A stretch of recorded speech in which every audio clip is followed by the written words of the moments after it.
Hi, I'm back with another journaling video. This one's going to be a comparison of the Moleskine and the Moleskine Expanded, both used. So one of the things that I like to look for when I'm getting into a new notebook is a review of the notebook all filled up. We have a lot of reviews out there of the notebook itself and all the kind of information, the page numbers, what the quality of the paper is like. But this is just going to be talking about filling up this notebook. I've talked a little bit about my experience with the Moleskine Expanded, and I'm just going to talk a little bit more about it in this video. So I filled up this notebook a long time ago, just a regular Moleskine 2020. This spine didn't do it so great. I think I might have, I don't know. I think this might be my fault. Like I was overly, something happened. I dropped something on it or stepped on it or something. Or it could just have been pulling it in and out of my leather cover. I kept this inside of a Maverick cover and they're pretty stiff. So that could have been it, but it wasn't a terrible thing. And anyway, this book filled up fast. There's a lot of pictures and different ephemera in here. Not a lot of like things tipped in, but a lot of stickers and a lot of photo paper in here. So the book did well. And then the Moleskine Expanded. I was in this one for 5 or 6 months. Yeah, January to May. And it really fluffed up, but the spine stayed intact. Now, I don't use a whole lot of ephemera, so let's take out these I keep in the back because that adds bulk. That doesn't really count, I don't think, because it's not actually in the book. Okay, so it did bulk up a lot. Let's compare these two like this. I don't know.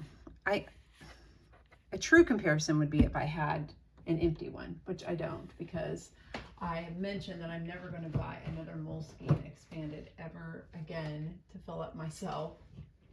I was just looking for another Moleskine. I'm sure that I have.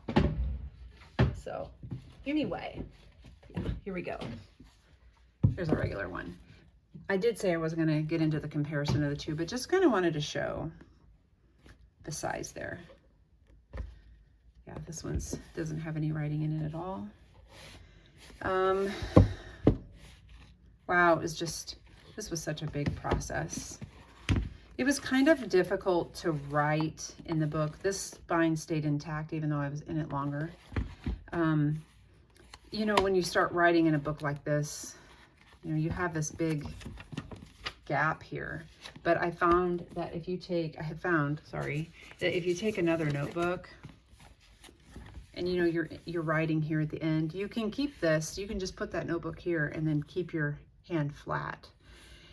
Or you can put your phone, see, our phones are with us most of the time, so I could just put my phone here and use that as a little equalizer, I guess. And because the same thing's going to happen when you're in the back and you have that gap here. So anyway, I appreciated this book. I talked about how I got kind of bored with it in the end, but so that is a very short, but hopefully informative, just look at these two books all filled up. So I appreciate a book like Moleskine. It's easily, you can find it easy. There's a lot of people who have opinions on them. I don't really have an opinion either way. It's not my favorite journal. I won't say that I won't ever buy it again, although I did say that about this one. I won't say that I'll ever not buy this again or not write in it again. But I feel like my Lloydstroms are so similar and I like them more. I like the paper more. I don't know why. I don't know what the nuances about the paper, what the difference is really. They feel just about the same, really, in the end. I mean, they just do, but I like the Lloydstrom better. It feels more reliable to me as far as the paper goes.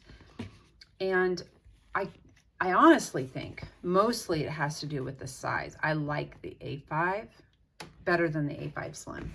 But that opinion is not that weighty.